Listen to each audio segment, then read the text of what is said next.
இயேசுவின் நாமத்தில் மீண்டும் ஒரு முறை உங்களுடன் சகோதரன் மார்க்.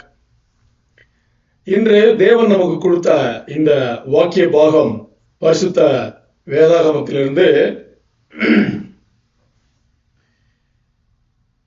நாம் இப்பொழுது கடந்து போகின்ற பாதை, நாம் இப்பொழுது பிரயாணம் செய்கின்ற இந்த பாதை, நாம் இப்பொழுது தேவனிடத்தில், கர்த்தராகிய தேவனிடத்தில் எப்படி கட்டப்பட்டு கொண்டிருக்கின்றோமோ அந்த பாதை, அந்த திசை சரியானதா இல்லையா என்பதுதான் இன்று நமக்கு ஆண்டவர் கொடுத்த அந்த வேத பகுதி. என்னவென்று பார்ப்போம். இந்த உபதேசம் முழுவதும் இது தேவ பிள்ளைகளுக்கு மாத்திரம்தான், அந்நியர்களுக்காக கொடுத்த உபதேசம் இது அல்ல. இது தேவ பிள்ளைகளுக்கு மாத்திரமே. நாம் இன்று தேவனாகிய கர்த்தரிடத்திலே, இயேசு கிறிஸ்துவின் ராஜ்யத்திலே தேவ பிள்ளைகளாகிய நாம் கட்டப்பட்டு கொண்டிருக்கிறோம். இந்த பிரயாணத்திலே, இந்த பயணத்திலே நாம் நினைத்துக் கொண்டிருக்கிறோம், நாம் சரியான வழியிலே தான் போய்கொண்டிருக்கிறோம், சரியான திசையிலே தான் போய்கொண்டிருக்கிறோம் என்று. ஆனால் நம்மில் 99% தவறான வழியிலே போய்கொண்டிருக்கிறோம், தவறான திசையிலே போய்கொண்டிருக்கிறோம், தேவனாகிய கர்த்தருக்கு எதிர் திசையிலே போய்கொண்டிருக்கிறோம் என்பதை இங்கே நான் சுட்டிக்காட்ட விரும்புகிறேன். என்னவென்று பார்ப்போம், ஒன்றன் பின் ஒன்றாக. அது இன்றைக்கு இந்த உபதேசம் கேட்கும் நீங்களாக இருக்கலாம். அதை நீங்கள் உணர வேண்டும். இந்த உபதேசத்தின் முடிவிலே நீங்கள் அதை உணர வேண்டியவர்களாக இருக்கின்றீர்கள். நாம் மிக சரியான வழியிலே போய்கொண்டிருக்கிறோம், மிக சரியான திசையிலே போய்கொண்டிருக்கிறோம். நாம் மிகவும் கர்த்தராகிய தேவனுக்கு அண்மையிலே போய்கொண்டிருக்கிறோம் என்று நாம் நினைத்து கொண்டு தவறான வழியிலே, தவறான திசையிலே போய்கொண்டிருக்கிறோம், மிகவும் தூரமாக போய்கொண்டிருக்கிறோம். இதுதான் இன்று தேவன் நமக்கு கொடுத்த வேத பகுதி. எங்கே, எப்படி என்று பார்த்தால், உதாரணமாக நாம் நம்மிடம் இருக்கும் ஏதோ ஒரு வாகனத்தில் பயணம் செய்து கொண்டிருக்கிறோம், ஒரு சாலையின் வழியே பயணம் செய்து கொண்டிருக்கிறோம். உதாரணத்திற்காக பயணம் செய்து கொண்டிருக்கும் பொழுது குறிப்பிட்ட தூரம் கடந்தவுடன் அங்கே ஒரு மையம், ஒரு ஜங்ஷன் வருகிறது. இந்த ஜங்ஷனிலேயே நாம் நுழைய போகிறோம். இந்த ஜங்ஷனில் நுழைந்தால் அங்கே 4 வழிகள் இருக்கின்றது. ஒன்று நேரான பாதை, இடுக்கமான வாசல். இன்னொன்று அப்படியே 180 டிகிரி நாம் திரும்பினால் அது யூட்டர்ன் என்று சொல்வோமே அது. மற்றும் ஒன்று இடதுபுறம், மற்றும் ஒன்று வலதுபுறம். இப்பொழுது நம் கண் முன்னால் 4 பாதைகள், நேராக ஒன்று, வலதுபுறம் ஒன்று, இடதுபுறம் ஒன்று மற்றும் யூட்டர்ன் என்று இந்த பாதைகள் நமக்கு முன்பாக இருக்கிறது. இப்பொழுது நாம் எப்பொழுதுமே என்ன செய்வோம் என்றால், நம்மிடம் இருக்கும் வாகனத்தை வைத்துக் கொண்டு, அதாவது நமது வாழ்க்கை எந்த நிலையில் இருக்கிறதோ அதை வைத்துக் கொண்டு நாம் என்ன செய்வோம், எந்த பாதையிலே போக வேண்டும் என்று நாம் முடிவு செய்வோம். பெரும்பாலான நேரங்களிலே நாம் என்ன செய்கின்றோம் என்று பார்த்தால், விசாலமான வாசல்களைத்தான் தேர்ந்தெடுக்கிறோம். என்ன செய்கிறோம்? விசாலமான வாசல்களைத்தான் நாம் தேர்ந்தெடுக்கின்றோம். இங்கே அந்த விசாலமான வாசல்களை தேர்ந்தெடுக்கும் தேவ பிள்ளைகளுக்கு தேவன் இன்று பரிசுத்த வேதாகமத்திலிருந்து அவர் கொடுக்கும் வசனம், இந்த வேத பகுதி நம்மை ஆச்சரியத்திற்கு உட்படுத்துகிறது, பயங்கரத்திற்கு உட்படுத்துகிறது, நம்மை சிந்திப்பதற்கு தூண்டுகிறது. அதாவது இன்றைய நமது வாழ்க்கை பயணத்தில் எந்த திசையில் போய்கொண்டிருக்கிறோமோ அந்த திசையை மாற்ற சொல்கிறது. என்னவென்று பார்த்தால், நீதிமொழிகள் 14ஆம் அதிகாரம் 12ஆம் வசனம். நீதிமொழிகள் 14ஆம் அதிகாரம் 12ஆம் வசனம் இப்படியாக சொல்கிறது.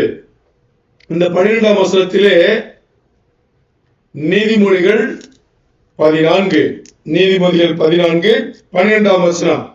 மனுஷனுக்கு செம்மையாய் தோன்றுகிற வழி உண்டு.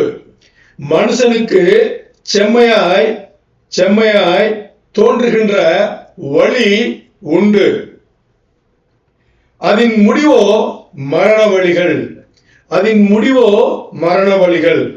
மனுஷனுக்கு செம்மையாய் தோன்றுகிற வழி உண்டு, அதன் முடிவோ மரண வழிகள். நமக்கு முன்பாக 4 வழிகள், 4 வாசல்கள் இங்கே வைக்கப்பட்டிருக்கின்றன. இந்த 4 வாசல்களிலே எந்த வாசலை தேர்ந்தெடுக்க போகிறோம் என்பதுதான். ஆனால் இந்த உலக வாழ்க்கையிலே தேவன் சொல்கிறார், இந்த உலக வாழ்க்கையிலே மனிதர்களுக்கு முன்பாக நிறைய வாசல்கள், விசாலமான வாசல்கள் திறந்து வைக்கப்பட்டிருக்கின்றன. ஆனால் அதற்கு நடுவே ஒரு இடுக்கமான வாசலும் திறந்து வைக்கப்பட்டிருக்கிறது. ஆனால் மனிதன் எந்த வாசலை தேர்ந்தெடுக்கின்றான்? மனிதன் எப்பொழுது பார்த்தாலும் வசனம் சொல்கிறது, மனிதனுக்கு தோன்றுகின்ற செம்மையான வாசல் ஒன்று உண்டு. அப்படி என்றால் மனிதன் நினைக்கும், மனிதன் தனது வாழ்க்கை பயணத்திலே, வாழ்க்கை பிரயாணத்திலே, அவன் போகும் திசையிலே அவன் நினைக்கும் வழி அது செம்மையாக இருக்கிறது என்று அவன் நினைக்கும் வழி. ஆனால் உண்மையில் அது செம்மையான வழி அல்ல. அந்த வழியை ஒருவேளை நீங்கள் தேர்ந்தெடுத்து அந்த வழியிலே நீங்கள் பிரயாணம் செய்தீர்களானால் அது மரண வழி அல்ல, மரண வழிகள் என்று இங்கே வசனம் சொல்கிறது. அப்படி என்றால் என்ன என்று பார்த்தால், முன்பு நாம் குறிப்பிட்டது போல பெரும்பாலான நேரங்களிலே நமது வாழ்க்கையிலே நாம் தவறான வழியைத்தான் தேர்ந்தெடுத்துக் கொண்டு அதை பின்பற்றி நாம் செல்கின்றோம். ஆனால் நாம் நினைத்துக் கொண்டிருக்கிறோம் அது மிகவும் சரியான வழி என்று. ஆனால் அந்த வழியிலே போகும்போது நமக்கு வரும் பிரச்சனைகளினாலே, நாம் செய்யும் தவறுகளினாலே அது நம்மை எங்கே கொண்டு போகக்கூடாதோ அங்கே கொண்டு போய் நம்மை நிறுத்துகின்றது. இன்று அந்த வழியில்தான், அந்த திசையில்தான் பெரும்பாலான தேவ பிள்ளைகள் அந்த திசையில்தான் பிரயாணம் செய்து கொண்டிருக்கின்றார்கள்.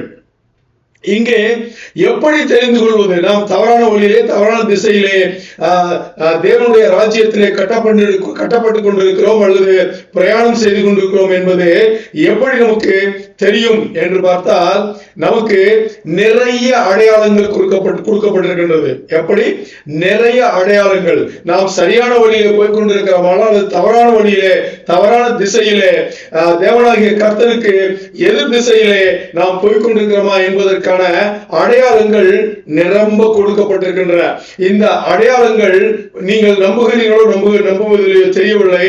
ஆனால் கர்த்தராகிய தேவனாகிய கர்த்தர் இயேசு கிறிஸ்துவானவர் நமக்கு நிறைய அடையாளங்களை கொடுத்திருக்கின்றார். இந்த நிறைய அடையாளங்களை யார் எந்த தேவப்பிள்ளை பின்பற்றவில்லையோ அவர்கள் தவறான திசையிலே பிரயாணம் செய்து கொண்டிருக்கிறார்கள். தவறான முறையிலே தேவனின் ராஜ்யத்திலே கட்டப்பட்டு கொண்டிருக்கின்றார்கள். இதற்கு 3 அடையாளங்களை இன்று இந்த வேத பகுதியின் மூலமாக நாம் தியானிக்க போகின்றோம். என்னவென்று பார்ப்போம். இந்த 3 அடையாளங்கள் மிகவும் சுலபமாக கண்டுபிடிக்கக்கூடிய அடையாளங்கள் என்பதை நாம் அறிந்து கொள்ள வேண்டும். எப்படி நாம் சாலையில் போய்கொண்டிருக்கிற போது நம்மிடம் இருந்த வாகனத்தில் நடந்தோ அல்லது வாகனத்திலோ நம்ம போய்கொண்டிருக்கிற போது நமது பக்கத்தில் இடது பக்கம் வலது பக்கம் இரு பக்கங்களிலும் நமக்கு முன்புறமாகவும் நமக்கு சில அடையாளங்கள், இப்படி செல்லலாம், இப்படி செல்லலாம், இவ்வளவு தூரம் சென்றால் இந்த நகரத்தை அடையலாம், இந்த பகுதியை அடையலாம் என்று, இந்த பகுதியில் போனால் காற்று அதிகமாக இருக்கும், மணல் தூள் அதிகமாக, இப்படியெல்லாம் நமக்கு முன்னால் அடையாளங்கள் நிறைய நாம் சாலையின் வழியாக பயணம் செய்து கொண்டிருக்கும் போதே வைக்கப்பட்டிருக்கின்றன. அதை போலவே நமது வாழ்க்கை பயணத்தில் நாம் எந்த திசையில் போய்கொண்டிருக்கிறோமோ அந்த திசையில் பரிசுத்த வேதாகமத்தில் இயேசு கிறிஸ்துவானவர், தேவனாகிய கர்த்தர், பரிசுத்த ஆவியானவர் நமக்கு நிறைய அடையாளங்களை கொடுத்திருக்கிறார். இன்று அதில் நாம் 3 அடையாளங்களை பார்க்க போகின்றோம். இந்த 3 அடையாளங்கள் இன்றைக்கு நமது நினைவிலே இல்லாமல் போய்விட்டது. இது மிகவும் அடிப்படையான அடையாளங்கள், ஒரு தேவ பிள்ளை பின்பற்ற வேண்டிய ஒரு அடையாளங்கள். ஆனால் இன்று அது நம் மனதில் யாருக்குமே இல்லை. எப்படி என்று பார்த்தால், இந்த உலக வாழ்க்கையில ஈடுபட்டு இந்த உலக வாழ்க்கையை கொடுக்கும் அந்த சந்தோஷத்திலே நாம் நம்மை மறந்து தேவனுக்கு அருகாமையில் போவதற்காக, தேவனுக்குள் போவதற்காக எந்த திசையில் போக வேண்டுமோ அந்த திசைக்கு எதிர்ப்புறமாக நாம் என்ன செய்து கொண்டிருக்கிறோம்? மிகவும் விரைவாக எப்படி மிகவும் விரைவாக நாம் பிரயாணம் செய்து கொண்டிருக்கிறோம் என்பதை இங்கே நாம் மறக்க வேண்டாம். இந்த 3 அடையாளங்களிலே முதலாவது அடையாளம், நாம் இன்றைக்கு என்ன செய்து கொண்டிருக்கின்றோமோ அதை தவறென்று நாம் தெரிந்து கொண்டும் அதை பொருட்படுத்தவில்லை. இது முதலாவது அடையாளம். மீண்டும் சொல்கிறேன், தேவ பிள்ளைகள் இன்றைக்கு தங்களது வாழ்க்கையிலே என்ன செய்து கொண்டிருக்கின்றார்களோ அதை தவறென்று தெரிந்தும் அதை பொருட்படுத்தாமல் செய்து கொண்டே இருக்கின்றார்கள். இது யார் செய்வார்கள் என்றால், ஒருவர் தான் செய்யும் வேலை, தாம் செய்யும் விஷயங்கள் தவறென்று தெரிந்தும் அதை திரும்பவும் வாழ்க்கையிலே செய்து கொண்டே இருக்கின்றார்கள் என்றால் அவர்களை பரிசுத்த வேதாகமம் மூடர்கள் என்று அழைக்கின்றது. எப்படி என்று அழைக்கின்றது? மூடர்கள், ஃபூல்ஸ், மூடர்கள் என்று அழைக்கின்றது. எப்படி என்று பார்த்தால், இங்கே அதே நீதிமொழிகள், நாம் நீதிமொழிகளிலிருந்து வசனத்தை பார்த்தோம். அதே நீதிமொழிகள் இந்த புஸ்தகத்திலே, இந்த நிருபத்திலே 14வது அதிகாரம் 9ஆம் வசனம் இப்படியாக சொல்கிறது. என்ன சொல்கிறது? மூடர் பாவத்தை குறித்து பரியாசம் பண்ணுகிறார்கள். மூடர் பாவத்தை குறித்து பரியாசம் பண்ணுகிறார்கள். நீதிமான்களுக்குள்ளே தயை உண்டு. மிகவும் நன்றாக யோசித்து பாருங்கள். மூடர்கள் தான் செய்யும் காரியங்களிலே அவர்கள் என்ன செய்கிறார்கள்? பரியாசம் செய்கிறார்கள். அவர்கள் தாங்கள் செய்யும் வேலைகள், தாங்கள் செய்யும் செயல்கள் எல்லாமே தவறு என்று தெரிந்தும் கூட அதில் அவர்கள் சந்தோஷம் அடைகிறார்கள், அதில் திருப்தி அடைகிறார்கள், அதை மீண்டும் மீண்டும் தெரிந்து கொண்டே செய்கிறார்கள்.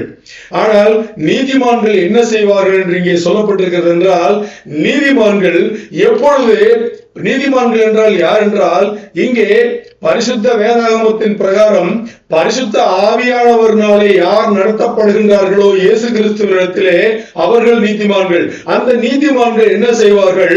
அவர்கள் அந்த திசையிலே, வாழ்க்கையிலே அவர்கள் எந்த திசையிலே பிரயாணம் செய்து கொண்டிருக்கிறார்களோ அதில் வரும் எல்லாவற்றையும், அதில் ஏதாவது தவறு இருந்தால் உடனடியாக அவர் பரிசுத்த ஆவியானவரின் உதவியினாலே அவர்கள் உடனே மண்டியிட்டு முழங்காலிட்டு ஜெபித்து அதை ஆண்டவரிடத்தில் தீர்க்க வேண்டிய கணக்குகளை அப்பொழுதே தீர்த்து கொண்டு அவர்கள் ஆண்டவரிடத்தில் உடனடியாக சேர்ந்து விடுகிறார்கள். இதுதான் இந்த வசனம் சொல்கிறது. ஆனால் மூடர்கள் என்ன செய்கிறார்கள்? அவர்கள் செய்யும் வேலைகள் தவறுகள், அவர்கள் செய்யும் செயல்கள் தவறு என்று தெரிந்ததுக்கு அப்புறமும் அவர்கள் என்ன செய்கிறார்கள்? அதை மீண்டும் மீண்டும் செய்கிறார்கள், சந்தோஷமாக செய்து கொண்டிருக்கிறார்கள். இப்பொழுது தேவ பிள்ளைகள் இந்த பட்டியலிலே வந்தார்கள் என்றால் அவர்கள் தேவ பிள்ளைகளா அல்லது மூடர்களா? ஒருவேளை நீங்கள் அந்த பட்டியலில் இடம்பெறுவீர்களானால் நீங்கள் முடிவு செய்து கொள்ளுங்கள், நீங்கள் தேவ பிள்ளைகளா அல்லது மூடர்களா என்று நீங்கள் முடிவு செய்து கொள்ளுங்கள். இப்பொழுது இந்த மூடத்தனமான வேலை, இந்த மாதிரியான மூடத்தனமான வேலைகளை இவர்கள் செய்து கொண்டிருக்கும் போது இவர்கள் இந்த வாழ்க்கையில் மட்டுமல்ல அவர்களை நாசம் செய்து கொள்வது வரக்கூடிய அந்த பரலோக வாழ்க்கையிலும் ஆண்டவரிடத்திலே நாம் சேர்ந்து வாழ வேண்டிய அந்த வாழ்க்கையிலும் அவர்கள் தவறித்தான் செய்து கொண்டிருக்கிறார்கள் என்பதை இங்கே புரிந்து கொள்ள வேண்டும். ஆனால் நீதிமான்கள் என்ன செய்கிறார்கள்? அவர்கள் போற திசையிலே ஒருவேளை அவர்கள் தவறு செய்தால் அவர்களை நடத்தும், அந்த வாழ்க்கையிலே நடத்தும் பரிசுத்த ஆவியானவருடைய அந்த உதவியோடு அவர்கள் என்ன செய்கிறார்கள்? உடனடியாக முழங்காலிட்டு அவர்கள் தேவனிடத்தில் சமாதானம் செய்து கொள்கிறார்கள். இதை மூடர்கள் செய்து கொள்வதில்லை. நீதிமான்கள் அவர்கள் தேவனாகிய கர்த்தரிடத்தில் மட்டும், இயேசு கிறிஸ்துவோடு மட்டும் சமாதானம் செய்து கொள்வதில்லை. அதற்கு சம்பந்தப்பட்ட இந்த உலகத்தில் இருக்கும் மனிதரிடமும் அவர்களிடமும் யாரெல்லாம் சார்ந்திருக்கிறார்கள், யாரெல்லாம் சம்பந்தப்பட்டார்களோ அவர்களிடத்தில் என்ன செய்கிறார்கள்? சமாதானம் செய்து கொள்கிறார்கள். இது முதலாவது காரணம். என்ன காரணம்? தேவ பிள்ளைகள் அவர்கள் வாழ்ந்து கொண்டிருக்கின்ற வாழ்க்கையிலே அவர்கள் செய்யும் தவறுகள் அவர்களுக்கு தெரிந்தும் அதை பொருட்படுத்தாமல் மீண்டும் மீண்டும் செய்து கொண்டே இருப்பது. இரண்டாவது காரணம், தேவ பிள்ளைகள் அவர்கள் தங்கள் மேல் தீர்த்து கொள்ளாமல் அடுத்தவர்களிடத்தில் அவர்கள் என்ன செய்கிறார்கள்? மற்றவர்களை அவர்கள் தீர்ப்புக்குள்ளாக்குகிறார்கள். இது மிகப்பெரிய மூடத்தனம். இது கர்த்தராகிய தேவனிடத்திலிருந்து இது எதிர் திசையிலே பிரயாணம் செய்வது. இது கர்த்தர் என்றைக்குமே ஒப்புக்கொள்ள மாட்டார். ஒரு சிறிய கதை மூலமாக உங்களுக்கு இதை நான் விளக்குகிறேன். ஒரு வயதான தம்பதிகள், 60 வயதை தாண்டியவர்கள், வயதான தம்பதியினர், இவர்கள் தனியாக குடித்தனம் இருக்கிறார்கள்.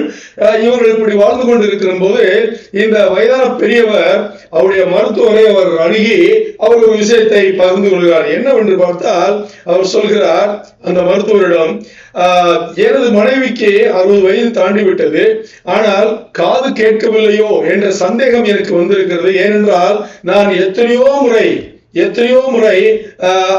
என் மனைவியிடத்தில் நான் எத்தனையோ விஷயங்களை நான் சற்று தூரத்திலிருந்து பேசியிருக்கிறேன், கத்தியும் பேசியிருக்கிறேன். ஆனால் அவர்கள் எந்த சமாதானமும் எந்த பதிலும் எனக்கு தரவில்லை. அதனால் எனக்கு அந்த சந்தேகம் இருக்கிறது என்றவுடன் அந்த மருத்துவர் சொல்வார், அப்படி என்றால் நீங்கள் ஒரு காது சரி செய்யும் ஒரு மருத்துவரிடம் நீங்கள் அழைத்து செல்லலாமே என்று கேட்டதற்கு இந்த பெரியவர் சொல்கிறார் மருத்துவரிடம், எனக்கு சந்தேகம் தான் இருக்கிறது. ஒருவேளை அந்த சந்தேகம் தவறாக இருந்தால் நான் என் மனைவியிடத்தில் கொஞ்சம் கஷ்டப்பட வேண்டியிருக்கும். அதனால் எனக்கு நீங்கள் நெருங்கிய மருத்துவர் என்பதனால் நீங்களே எனக்கு ஏதாவது ஒரு வழி இருந்தால் சொல்லுங்கள் என்று கேட்டால் அதற்கு இவர் அந்த மருத்துவர் சொல்வார். மருத்துவர் என்று சொல்கிறார் இந்த பெரியவரிடம், நீங்கள் ஒன்று செய்யுங்கள், நீங்கள் இருவரும் உங்கள் வீட்டிலே இருக்கும் பொழுது உங்கள் மனைவி உங்களுக்கு எதிர்ப்புறம் அந்த பக்கம் திரும்பி இருக்கும் பொழுது நீங்கள் ஒரு 10-12 அடி பின்னால் நின்று கொண்டு ஒரு கேள்வியை கேளுங்கள். ஒருவேளை அவர்கள் பதில் சொல்லவில்லை என்றால் இன்னும் 5-6 அடி முன்னால் போய் இன்னும் மீண்டும் அதே கேள்வி அதே சத்தத்துடன் கேளுங்கள். இதற்கும் பதில் வரவில்லை என்றால் நீங்கள் உங்கள் மனைவியின் மிக அருகாமையை பின்னால் நின்று கொண்டு அதே குரலில் நீங்கள் பேசி பாருங்கள், அந்த கேள்வியை கேட்டு பாருங்கள் என்று உங்களுக்கு தெரிந்துவிடும். காது கேட்கிறதா, சரியாக கேட்கிறதா, கேட்கவில்லை என்பது உங்களுக்கு தெரிந்துவிடும். இது இவர்கள் இருவரும் பேசிக்கொண்ட விஷயங்கள். இப்பொழுது இந்த பெரியவர் இந்த சந்தர்ப்பத்தை பார்த்து கொண்டிருக்கிறார். ஒரு நாள் அந்த சந்தர்ப்பமும் வருகிறது. அந்த சந்தர்ப்பம் வந்த உடனே பெரியவர் ஒரு 10-12 அடி பின்னால் நின்று கொண்டு உரத்த குரலிலே இன்று இரவு உணவு என்ன என்பதை அவருடைய அந்த வாடிக்கை பாஷையிலே கேட்கிறார். நன்றாக சத்தமாக கேட்கிறார். அந்த அவருடைய மனைவியிடமிருந்து எந்த பதிலும் வரவில்லை. இப்பொழுது மருத்துவர் நண்பர் சொன்னது போலவே 5-6 அடி முன்னால் சென்று அதே குரலில் அதே சத்தத்தில் மீண்டும் கேட்கிறார். இப்பொழுதும் எந்த ஒரு பதிலும் வரவில்லை. இப்பொழுது மருத்துவர் நண்பர் சொன்னபடி 3வது முறையாக அந்த பெரியவர் மனைவியின் மிக அருகாமையிலே ஒரு 2 அடி இந்த அருகாமையில் நின்று அதே சத்தத்தில் அதே கேள்வியை மீண்டும் எழுப்புகிறார். என்னவென்று, இன்று இரவு உணவு நமக்கு என்ன என்பதை அவர் கேட்கிறார். அப்பொழுது அந்த மனைவி திரும்பி கொடுத்த பதில் என்ன தெரியுமா? 3வது முறையாக சொல்கிறேன், இன்று இரவு நமக்கு நான் கோழிக்கறியை சமைத்து வைத்திருக்கிறேன் என்று சொன்னார்கள். உங்களுக்கு புரிந்திருக்கும் இப்பொழுது பிரச்சனை யாரிடம் இருக்கிறது என்பது. பிரச்சனை யாரிடம் இருக்கிறது? வயதானவரிடம் இருக்கிறதா அல்லது அவரது மனைவியிடம் இருக்கிறதா? நன்றாக கவனியுங்கள். இங்கே நாம் என்ன சிந்திக்கிறோம் என்றால், பிரச்சனை அடுத்தவர்களிடத்தில் இருக்கிறது என்று அவர்களுக்கு நாம் தீர்ப்பு அவர்களிடத்தில் நாம் தீர்ப்பு தீர்க்கின்றோம். ஆனால் இங்கே பிரச்சனை யாரிடத்தில் இருக்கிறது? நம்மிடத்தில் தான் இருக்கிறது. இங்கே நாம் நினைத்துக் கொண்டிருக்கிறோம் அடுத்தவர்கள் சிந்திக்கும் விதம் தவறான சிந்திக்கும் விதமாக இருக்கிறது என்று. ஆனால் இங்கே நாம் சிந்திக்கும் விதம்தான் தவறான விதமாக இருக்கிறது. அடுத்தவருடன் வாழ்வது மிகவும் கடினம். அடுத்தவருடன் வேலை செய்வது, மற்றவருடன் வேலை செய்வது மிகவும் கடினம்.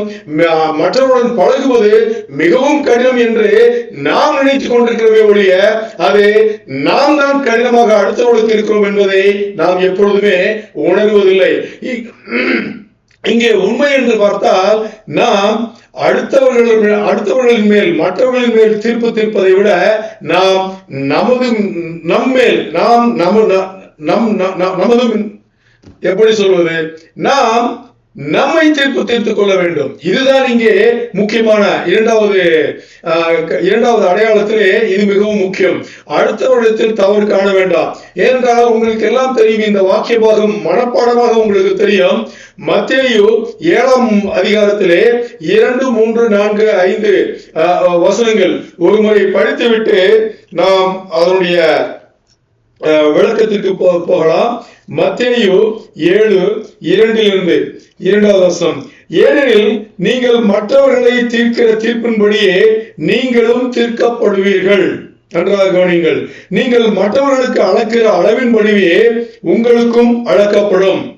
நீ உன் கண்ணில் இருக்கிற உத்திரத்தை காணாமல் உன் சகோதரன் உணராமல் உன் சகோதரன் கண்ணில் இருக்கிற துரும்பை பார்க்கிறது என்ன? இதோ உன் கண்ணில் உத்திரம் இருக்கையில் உன் சகோதரனை நோக்கி நான் உன் கண்ணில் இருக்கும் துரும்பை எடுத்து போடட்டும் என்று நீ சொல்வது எப்படி? மாயக்காரனே எப்படி என்று கூப்பிடுகிறார்?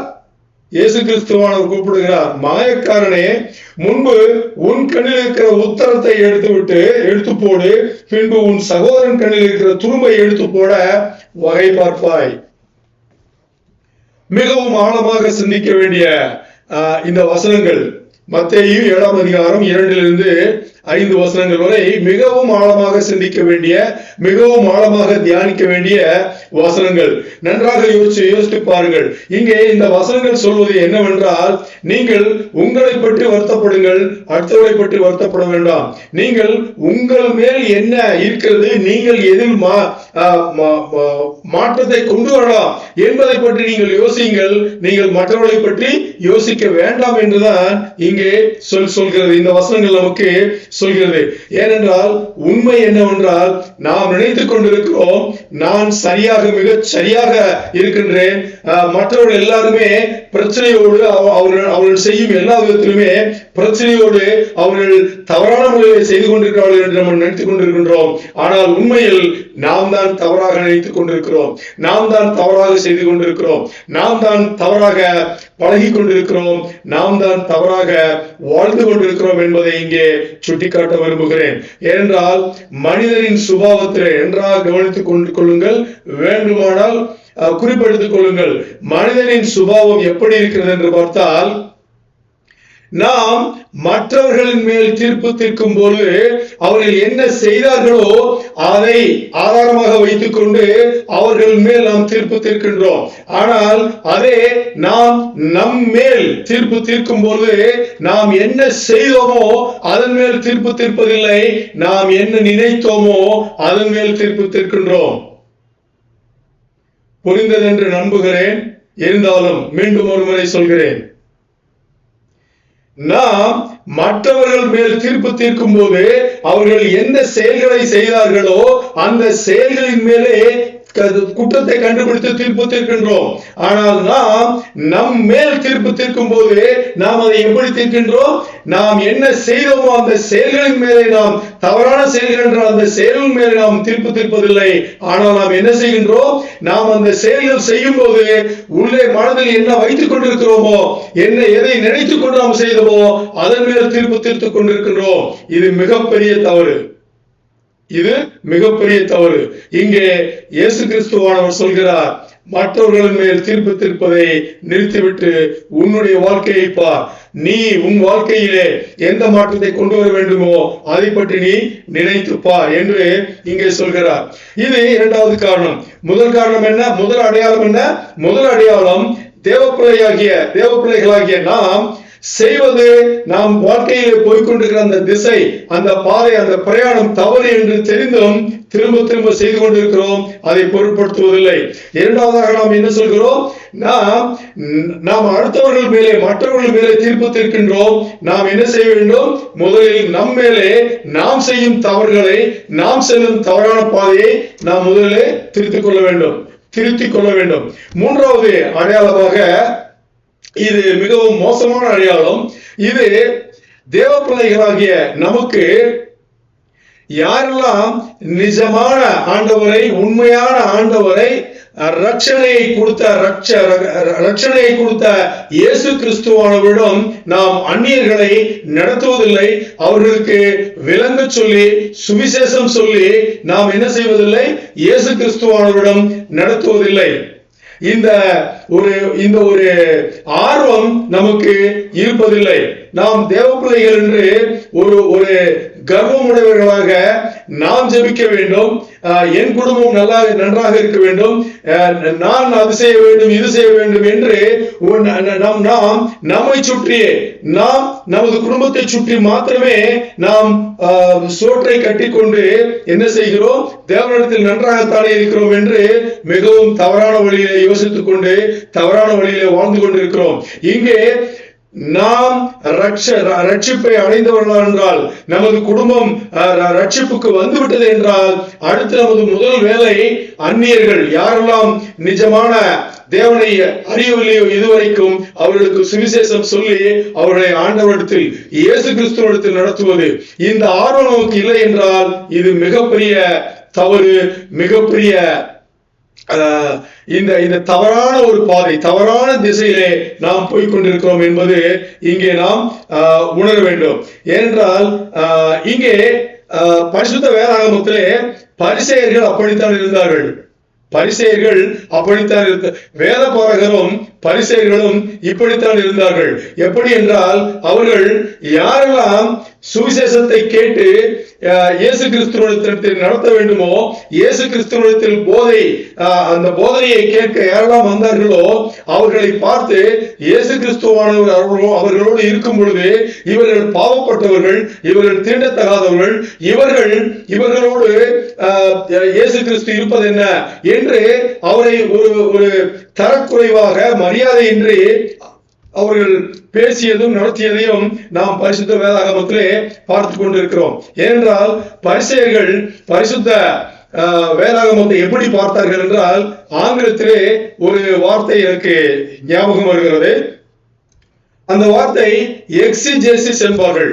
எக்ஸிஜெசிஸ் என்றால், பரிசுத்த வேதாகமத்தில் ஆண்டவர் நமக்கு கொடுத்தது எல்லாவற்றையும் நாம் நமது அனுபவத்திலே ஒரு சில விஷயங்களை வைத்துக் கொண்டு, ஒரு சில அர்த்தங்களை வைத்துக் கொண்டு, இந்த வசனங்களை படித்துக் கொண்டு, இந்த வசனத்திற்கு இதுதான் அர்த்தம் என்று நமக்கு நம்முடைய அனுபவத்திலே வந்த அந்த விதத்திலே மட்டும் அந்த வசனங்களை புரிந்து கொள்வது. தேவ பிள்ளைகளே, நன்றாக புரிந்து கொள்ளுங்கள். இங்கே நான் என்ன நினைக்கிறேன், நீங்கள் என்ன நினைக்கிறீர்கள், இன்னொரு உபதேசம் செய்பவர் என்ன நினைத்தார், இன்னொரு மூப்பர் என்ன சொன்னார், இன்னொரு பாஸ்டர் என்ன சொன்னார் என்பது இங்கே முக்கியம் அல்ல. ஆனால் தேவனாகிய கர்த்தர் தனது பரிசுத்த ஆவியானவரை அனுப்பி ஒரு 40 நிருபங்களை எழுத வைத்தாரே, அந்த எழுத்தாளர்கள் இருக்கிறவர்களே, அவர்களின் கைகளிலும் மனதிலும் மூளையிலும் பரிசுத்த ஆவியானவர் இருந்து வேலை செய்து இது வெளிவந்த பரிசுத்த வேதாகமம். அந்த வசனங்களை படிக்கும் போது இந்த நிறுவங்களை, இந்த பரிசுத்த வேதாகமத்தை எழுதியவர் என்ன நினைத்து எழுதினார் என்பதைத்தான் இங்கே நாம் அர்த்தமாக எடுத்துக்கொள்ள வேண்டும். நான் என்ன நினைத்தேன், நீங்கள் என்ன நினைத்தீர்கள், அவர் என்ன நினைத்தார், இவர் என்ன நினைத்தார், அதுவல்லவே, அப்படி அல்லவே. இதை நன்றாக உணர்ந்து கொள்ள வேண்டும். இதைத்தான் எக்ஸிஜெசிஸ் என்று ஆங்கிலத்தில் சொல்வார்கள். பரிசுத்த வேதாகமத்தில் இருக்கும் வசனங்களை நாம் நமது சௌகரியத்திற்கு, நாம் நமது விருப்பப்படி நமக்கு எப்படி வாழ்க்கையில வேண்டுமோ அப்படி எடுத்துக்கொண்டு நாம் வாழ்வது மிகவும் சரியான பாதை அல்ல, மிகவும் மோசமான பாதை. இந்த பரிசேயர்கள் இயேசு கிறிஸ்துவானவரை தரக்குறைவாகவும் மரியாதையின்றியும் நடத்தியது நமக்கு நன்றாக தெரியும். இது லூக்கா சுவிசேஷம் 15ஆம் அதிகாரம், லூக்கா சுவிசேஷம் 15ஆம் அதிகாரத்திலே 1-2 வசனங்கள் நான் உங்களுக்காக வாசிக்கின்றேன். சகல ஆயக்காரரும் பாவிகளும் அவருடைய வசனங்களை கேட்கும்படி அவரிடத்தில் வந்து சேர்ந்தார்கள். யாரிடத்தில் வந்து சேர்ந்தார்கள்? இயேசு கிறிஸ்துவிடத்தில் வந்து சேர்ந்தார்கள். அப்பொழுது பரிசேயரும் வேத பாரகரும் முறுமுறுத்து இவர் பாவிகளை ஏற்றுக்கொண்டு அவர்களோடு சாப்பிடுகிறார்கள் என்றார்கள். புரிகிறதா? இப்பொழுது அவர்களுக்கு பாவிகள் மனம் திருந்தி இயேசு கிறிஸ்துவானவரிடம் நடத்தப்பட வேண்டும், அவர்களும் ரட்சணையை பெற வேண்டும் என்பது பரிசேயர்களுக்கு உகந்தது அல்ல. அவர்கள் விரும்பவில்லை. நாம் அந்த பட்டியலிலே இருக்கின்றோமா? இன்று தேவ பிள்ளைகளாகிய நாம் இயேசு கிறிஸ்துவினிடத்திலே அவருடைய சிலுவை மரணத்திலே விசுவாசத்தை வைத்தவர்கள் இன்று அந்த பட்டியலிலே, பரிசேயருடைய பட்டியலிலும் வேத பாரகருடைய பட்டியலிலும் நாம் இருக்க வேண்டுமா? நமது பெயர்கள் அங்கு இருக்க வேண்டுமா என்பதை நீங்களே முடிவு செய்யுங்கள். இதற்கு இயேசு கிறிஸ்துவானவர் சொன்ன அந்த பதில், அந்த சமாதானம் இருக்கிறது, அது இதே லூக்கா சுவிசேஷத்திலே 15ஆம் அதிகாரத்தில் 3ஆம் வசனத்திலிருந்து நமக்கு 7ஆம் வசனம் வரை நமக்கு இருக்கிறது. நான் படிக்கிறேன், நான் வாசிக்கின்றேன். 3வது வசனம். அவர்களுக்கு அவர் சொன்ன உவமையாவது, ஒரு உவமையின் மூலமாக இயேசு கிறிஸ்துவானவர் அவர்களுக்கு பதிலளிக்கிறார். என்ன பதிலளிக்கிறார் என்றால், இப்பொழுது நாம் வாசிக்கக்கூடிய 4லிருந்து 7 வசனங்கள் உங்கள் எல்லோருக்கும் தெரிந்ததுதான். உங்களில் ஒரு மனுஷன் 100 ஆடுகளை உடையவனாயிருந்து அவைகளில் ஒன்று காணாமல் போனால் 99 ஆடுகளையும் வனாந்திரத்திலே விட்டு காணாமற் போன ஆட்டை கண்டுபிடிக்கும் அளவும் தேடி திரியானோ? கண்டுபிடித்த பின்பு அவன் சந்தோஷத்தோட அதை தன் தோள்களின் மேல் போட்டுக்கொண்டு வீட்டுக்கு வந்து சிநேகிதனையும் அயலகத்தாரையும் கூட வரவழைத்து, காணாமற் போன என் ஆட்டை கண்டுபிடித்தேன், என்னோடு கூட சந்தோஷப்படுங்கள் என்பான் அல்லவா? அதுபோல மனம் திரும்ப அவசியமில்லாத 99 நீதிமான்களை குறித்து சந்தோஷம் உண்டாகிறதை பார்க்கிறோம். மனம் திரும்புகிற ஒரே பாவி நிமித்தம் பரலோகத்தில் மிகுந்த சந்தோஷம் உண்டாயிருக்கும் என்று உங்களுக்கு சொல்கிறேன் என்று இன்னும் 2 உவமைகளையும் சொல்வார். அவர் நன்றாக அவர்களுக்கு புரிய வேண்டும் என்பதற்காக. தேவ பிள்ளைகளே, வேத வசனம் படிக்கும் நாம் நன்றாக புரிந்து கொள்ள வேண்டியது, ஆண்டவர் ஒரு விஷயத்தை எப்படி பார்க்கின்றார் என்பதுதான் இங்கே நாம் பார்க்க வேண்டும். நமக்கு தேவ பிள்ளைகளாகிய நாம் இயேசு கிறிஸ்துவின் ராஜ்யத்திலே விசுவாச வாழ்க்கை வாழ்ந்து கொண்டிருக்கும் நாம் இயேசு கிறிஸ்துவின் ராஜ்யத்திலே கட்டப்பட்டு கொண்டிருக்கும் பொழுது நமக்கு முதல் முக்கியமான ஒரு வேலை நமக்கு கொடுத்திருக்கிறார் என்றால் ஆண்டவர், அது அந்நியர்களை இயேசு கிறிஸ்துவின் ரட்சணைக்கு வழிநடத்துவதுதான். இதை செய்யாதவர்கள் எப்படி இருப்பார்கள்? நன்றாக யோசித்து பாருங்கள். ஆண்டவர் இயேசு கிறிஸ்துவானவர் இதை மிகவும் நன்றாக புரிந்திருந்தார். நீங்கள் பரிசுத்த வேதாகமத்திலே புதிய நிபந்தனையிலே நீங்கள் படித்துக் கொண்டு வந்தீர்களானால் எப்பொழுதுமே அவர் போதிப்பதற்கு பின்வாங்கியதில்லை. அவர்கள் சுகமளிப்பதற்கு, அவர்களுக்கு ஹீலிங் என்று சொல்லுவோமே, அது அவர்களை சரி செய்வதற்கு, அவருடைய உடல் கோளாறுகளை சரி செய்வதற்கும் மனக்கோளாறுகளை சரி செய்வதற்கும் என்றைக்குமே அவர் பின்வாங்கியதே இல்லை. ஏனென்றால் ஆண்டவர் அவருடைய படைப்பிலே இருக்கிற அந்த மனிதர்களை அவர் அப்படித்தான் பார்த்தார். ஒரு மரியாதையோடு பார்த்தார், நன்றாக பார்த்தார்.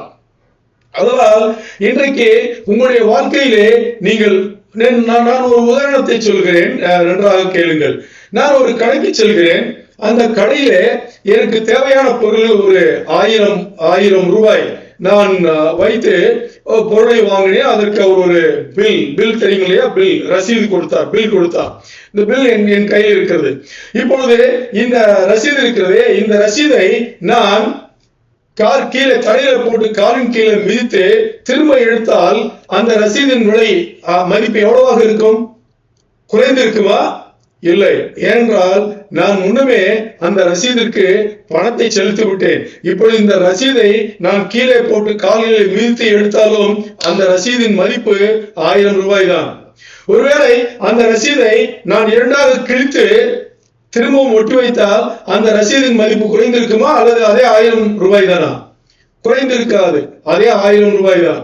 இந்த ரசீதை நான் எடுத்து சாக்கடையில போட்டு நன்றாக முக்கி எடுத்து இப்பொழுது நான் கையில் வைத்திருக்கின்றேன். இந்த ரசீதின் மதிப்பு இப்பொழுது 1000 ரூபாயா அல்லது குறைந்திருக்கிறதா? குறையவில்லை, ஏனென்றால் நான் செலுத்தி விட்டேன். இந்த ரசீதை சாக்கடைந்து எடுத்ததை நான் மீண்டும் பயங்கரமாக மிதித்து சின்ன பின்னமாக கிழித்து ஒன்று சேர்க்கிறேன். அது ஒன்று சேர்க்கவில்லை. இப்பொழுதும் அந்த ரசீதுக்கு அதே 1000 ரூபாய் தான் மதிப்பு. அதனுடைய மதிப்பு குறையவில்லை. ஏனென்றால் அந்த ரசீதுக்கு முன்னமே அதன் விலை செலுத்தப்பட்டு விட்டது. இப்பொழுது தேவனாகிய கர்த்தர் இயேசு கிறிஸ்துவானவர் அவருடைய படைப்பிலே மனிதர்களை எப்படி பார்க்கிறார் என்று தெரியுமா?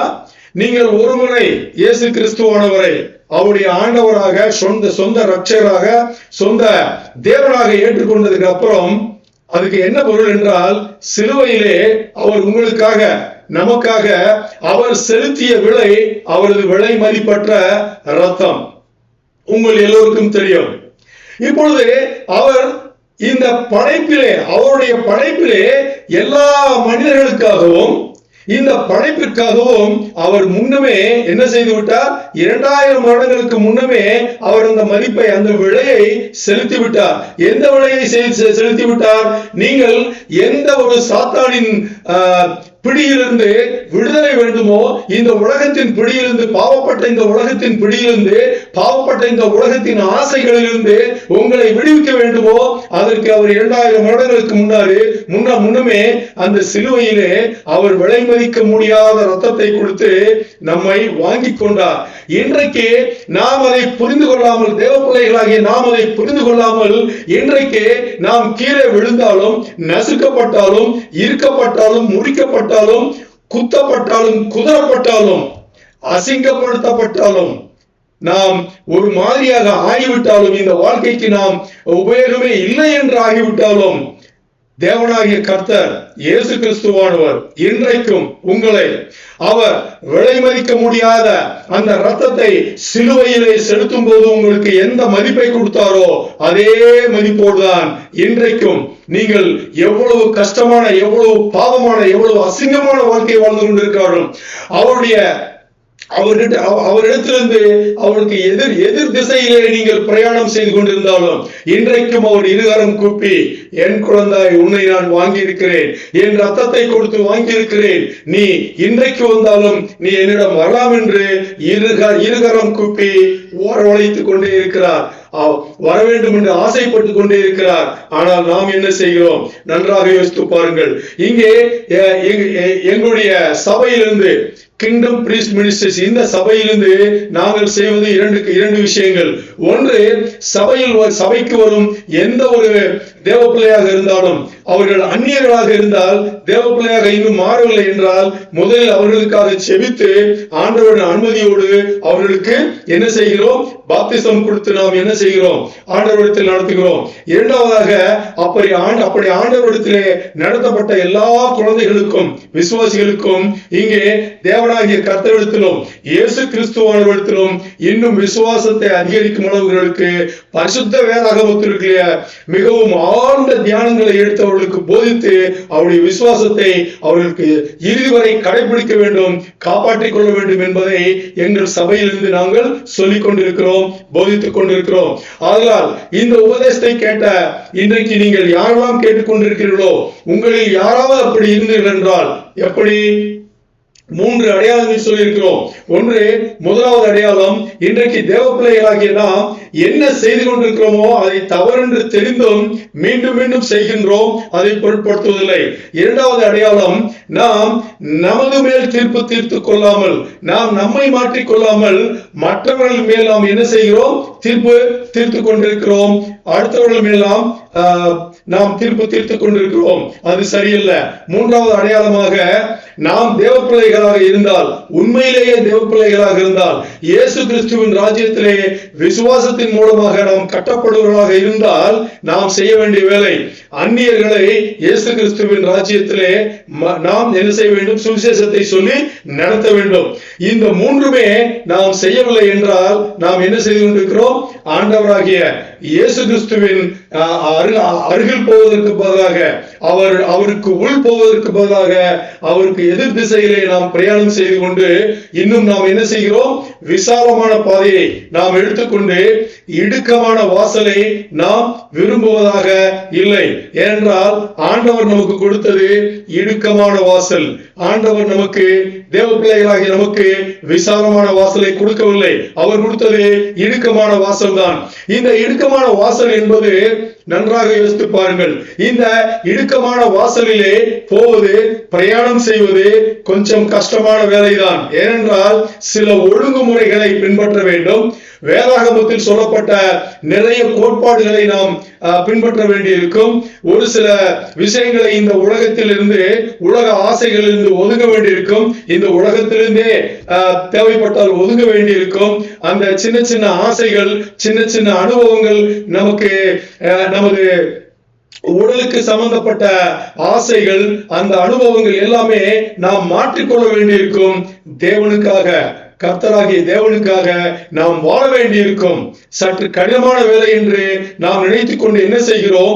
விசாலமான பாதையை, எப்பொழுதுமே விசாலமான வாசலை நாம் எப்பொழுதுமே தேர்ந்தெடுத்துக் கொண்டு போய்கொண்டிருக்கிறோம், பிரயாணம் செய்து கொண்டிருக்கிறோம். நன்றாக கவனிங்கள். விசாலமான வாசல் எப்பொழுதுமே அழகாகத்தான் தெரியும், அருமையாகத்தான் தெரியும். அது நமக்கு நாம் விரும்புவது, நாம் இந்த உலக வாழ்க்கையில ஈடுபட்டு இந்த உலகம் நம்மை ஈர்க்குமானால் இந்த விசாலமான வாசல் என்றைக்குமே நமக்கு நன்றாகத்தான் தெரியும். ஆனால் விசாலமான பாதை அது எப்படி கொண்டு போகிறது? அது மூடர்கள் தேர்வு செய்யும் பாதை. அது முடிவிலே மரணத்தை கொண்டு போகிறது. ஏனென்றால் விசாலமான பாதையிலே நன்றாக யோசித்து பாருங்கள். அதற்கு முன்னால் ஆண்டவர் என்ன சொல்கிறார்? ஒரு இடத்துக்கும் இன்னொரு இடத்துக்கும் குறுகிய தூரம் என்பது அது ஒரு நேர்கோடு என்கிறார். உதாரணமாக பார்த்தால், இப்பொழுது நாம் சாலை வழியாக பிரயாணம் செய்திருக்கிறோம். ரயிலிலே தண்டவாளங்கள், ரயிலுக்குள்ளே உட்கார்ந்து தண்டவாளங்கள் வழியாக நாம் பிரயாணம் செய்திருக்கிறோம். மூன்றாவதாக ஒரு சிலருக்கு என்று வான ஊர்தி வழியாக, ஏரோப்ளேன் பிளைட், இதன் மூலமாக நாம் பிரயாணம் செய்து கொண்டிருக்கிறோம். இப்பொழுது சாலை வழியாக பிரயாணம் செய்யும் போது ஒரு இடத்துக்கும் இன்னொரு இடத்துக்கும் இந்த சாலை நேர்கோடாக இருக்காது. தண்டவாளத்தின் வழியாக ரயிலை பிரயாணம் செய்யும் போது கூட இந்த ஒரு இடத்துக்கும் இன்னொரு இடத்துக்கும் இடையே இருக்கின்ற இந்த தூரம் நேர்கோட்டில் செல்லாது.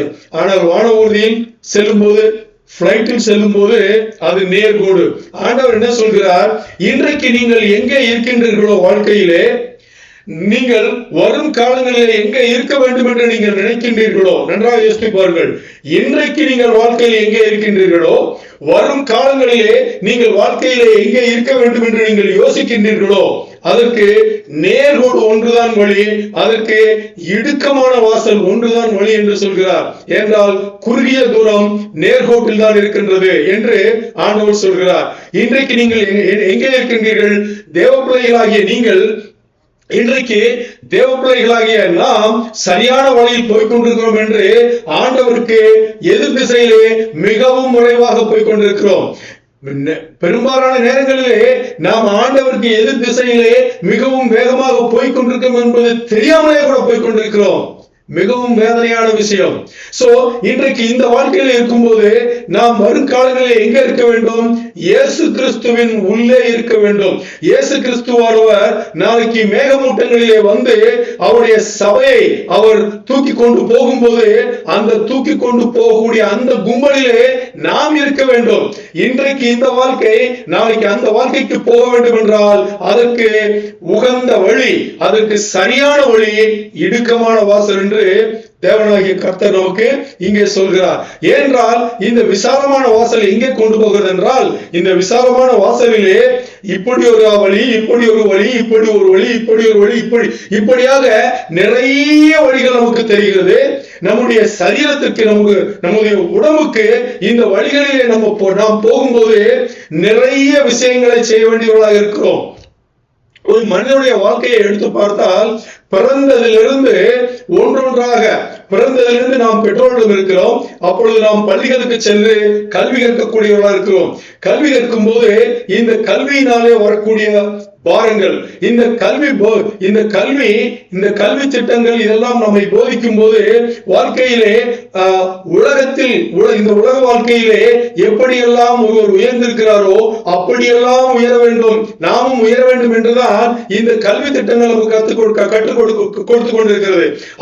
அப்படியாக நாம் கல்வி என்ற ஒரு பாரத்தை, எதிர்காலத்தில் நான் இப்படியாக இருக்க வேண்டும் என்று இன்னொரு பாரத்தை, எதிர்காலத்தில் நான் இப்படியான ஒரு திருமணத்தை செய்து கொள்ள வேண்டும் என்று நாமே யோசித்துக் கொண்ட ஒரு பாரத்தை, அதற்கு அந்த திருமணத்துக்கு தேவையான ஒரு வீடு இருக்க வேண்டும், ஒரு திருமணத்துக்கு தேவையான ஒரு வீடு இருக்க வேண்டும், ஒரு வாகனம் இருக்க வேண்டும், எனக்கு இவ்வளவு பணம் எனது வங்கியில இருக்க வேண்டும், நான் என் வீட்டுக்கு தேவையான இதை வாங்க வேண்டும், அதை வாங்க வேண்டும் என்று இந்த உலக வழக்கின்படி ஒருவர் எப்படி வாழ்ந்து இந்த உலகத்தில் உயர்ந்தாரோ அதே மாதிரியான வாழ்க்கையை வாழ வேண்டும் என்று நிறைய பாரங்களை ஒன்றன் பின் ஒன்றாக போட்டுக்கொண்டு பின்னால் 35-40 வயது வரும்போது 45 வயது வரும்போது நம்முடைய உடல்நிலை எப்படி போகிறது நன்றாக யோசித்து பாருங்கள். இப்பொழுது உடல்நிலை ஆரோக்கியம் என்பது இன்னொரு பாரம். இப்படி பாரங்களை ஏற்றிக்கொண்டு தேவனிடத்தில் நாம் விசுவாசத்தின் மூலமாக கட்டப்பட வேண்டிய, இயேசு கிறிஸ்துவிடத்தில் கட்டப்பட வேண்டிய இந்த வாழ்க்கையை விலகிவிட்டு முழுவதும் இந்த உலகத்தில் போகும்போது நாம் முதலில் உடல் ஆரோக்கியம் பாழாகிறது. அதன் பின்பு மனதின் ஆரோக்கியம் மனநலம் பாதிக்கப்படுகிறது. அதன் பின்பு நாம் மென்டலி நாம் என்ன செய்கிறோம், அஃபெக்ட் ஆகின்றோம். சோ இப்படியாக பார்த்தீர்கள் என்றால் இவ்வளவு பாரங்கள் நமக்கு ஒன்றன் பின் ஒன்றாக வந்து கொண்டே இருக்கின்றது. இவ்வளவு பாரங்களும் இந்த உலக வாழ்க்கையிலே சேர்த்துக் கொண்டு இந்த உலகத்தில் நடக்கும் இந்த அநியாயங்கள், இந்த பாவங்கள் எல்லாத்தையும் நாம் நம்மை ஈடுபடுத்திக் கொண்டு இப்பொழுது விசாலமான வாசலை விட்டு நான் ஆண்டவரிடத்தில் வருகிறேன் என்று 40-45 வயதுக்கு அதன் பின் நீங்கள் முடிவு செய்யும் போது உங்கள் பாரங்கள் ஏற்றுக்கொண்டு அந்த இடுக்கமான வாசலிலே உங்களால் நுழைய முடியாது. தேவ பிள்ளைகளே, நன்றாக சிந்தித்து பாருங்கள். உங்களுடைய பாரங்களை இந்த உலகத்தில் நீங்கள் வாங்கிய இந்த உலகத்தின் மூலமாக நீங்கள் கட்டிக்கொண்டு அந்த பாரங்களை வைத்துக் கொண்டு அந்த இடுக்கமான வாசலிலே நீங்கள் நுழைய முடியாது. இந்த இடுக்கமான வாசல் உங்கள் உருவத்திற்கு மட்டுமே, இந்த உலகத்திலிருந்து எதுவுமே எடுத்துக்கொள்ளாத, இந்த உலக ஆசையிலிருந்து விலகி எதுவுமே எடுத்துக்கொள்ளாத அந்த ஒரு இறுக்கமான அந்த வாசல் உங்கள் உடம்புக்கு மட்டுமே, உங்களுக்கு மட்டுமே. இதை தவிர உங்களுடன் எதுவாக இருந்தாலும் உங்களால் அந்த இடுக்கமான வாசலுக்கு நீங்கள் நுழைய முடியாது. ஏனென்றால் இடுக்கமான வாசலில் நுழைய முடியாது நீங்கள் ஆண்டவரை சேர முடியாது. இயேசு கிறிஸ்துவானவர் மேகமூட்டங்களிலே வந்து கூப்பிடும் அந்த கும்பலிலே நீங்கள் இருக்க போவதில்லை. மிகவும் ஆழமாக சிந்திக்க வேண்டிய நேரம் இது. ஒருவேளை அது நீங்களாக இருந்தால் இன்றைக்கு ஆண்டவர் உங்களிடம் பேசுகிறார். நீங்கள் செய்ய வேண்டியது உடனே முழங்காலிட்டு ஜெபித்து உங்களுடைய மனதை மாற்றுங்கள், உங்களுடைய திசையை மாற்றுங்கள், உங்களுடைய வாழ்க்கையின் அந்த விதத்தை மாற்றுங்கள்.